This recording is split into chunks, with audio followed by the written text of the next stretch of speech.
Dear students, I am Sarimat Qasim. As we know that we all are going through the first chapter of the Great Expectations, and our chapter is The Escaped Prisoner. Inshallah, in this video we are going to discuss our last four topics.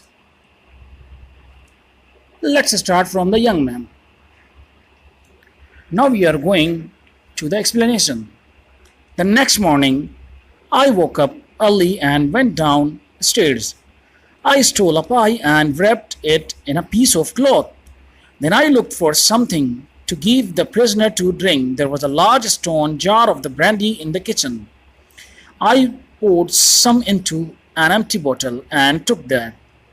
These lines are said by the pip. Here I want to tell you that these kinds of drinks like brandy, it is prohibited in Islam. There was a door in the kitchen that led into the porch, so Pip decided to go through and took one of Joey's files. Then he ran to the marshes. It means that the student, he is just trying to fulfill his promise which he had made yesterday with the prisoner. It was a wet, misty morning. The mist was so thick and did not see the signpost pointing back to the village until it was very near it. When he reached the marsh, it was even worse. It was so misty that he could not see the way. But he just thought that he had often to the old building on Sunday with joy. I knew the place well, said by the pip, because of the mist. I lost my way and I had to walk back along to the riverside. He was walking quickly. Suddenly he saw a man sitting in front of him. His arms folded and he was asleep. Back was toward him. He thought it was my prisoner. So Pip decided to touch him softly on the shoulder. Suddenly he jumped on his feet at once and turned around. It was not a man I had met, said by the Pip.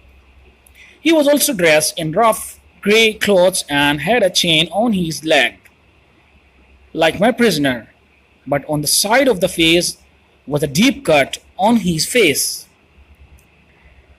He was looking like a stranger. He gave the terrible cry and tried to hit Pip, but he must have been very weak because he missed me and almost fell down. Then Pip ran away into the mist. When he was running there, and at that time he found the building and saw the prisoner waiting. He gave him the file, and then the prisoner started to have some food. But in that moment, he was looking like so hungry. Here, students, we are going to start our next topic, which is I feel sorry for the prisoner. What is in the bottle? Said by the prisoner to the pip. Brandy, replied the pip. Stop eating and drank some of the brandy. He was shaking because of the cold and could not hold bottle still while he was drinking. I think you are ill, said by the pip. I think I'm a boy, it's very wet around here. I told him, you should not have been lying on the wet ground. Then Pip decided to have some breakfast before he dies from the cold. If they were going to hang me, I would still want to eat my breakfast. First, that's the truth. Means Pip decided to have food before he dies. He ate very fast. Suddenly he stopped eating and looked around quickly, like a dog that has heard something suspicious. Have you brought anyone with you? Said the prisoner. No, sir, I cried. Well, I believe you, said the prisoner. You are too young to take pleasure in seeing a poor prison courted by the soldier. I don't think you would bring the soldier to hunt for me.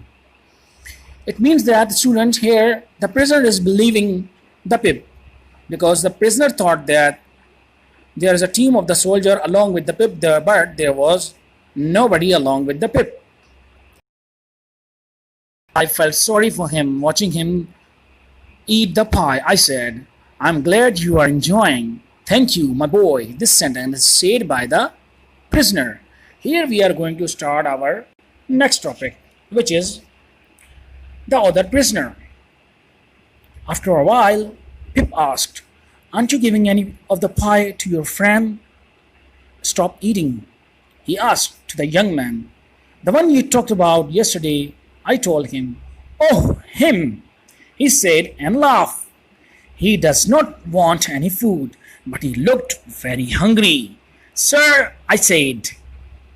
The man stopped eating. He stared at me. "Looked. You mean you saw him?"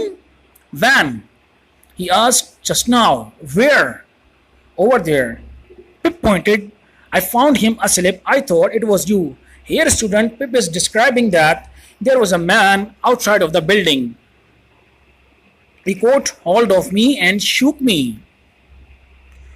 "What did he look like, quick boy?" This question was asked by the prisoner. "He was dressed like you and had a chain on his leg too." "Didn't you hear the gun shoot last night?" said the Pip. "So there was a shoot last night," he said to himself.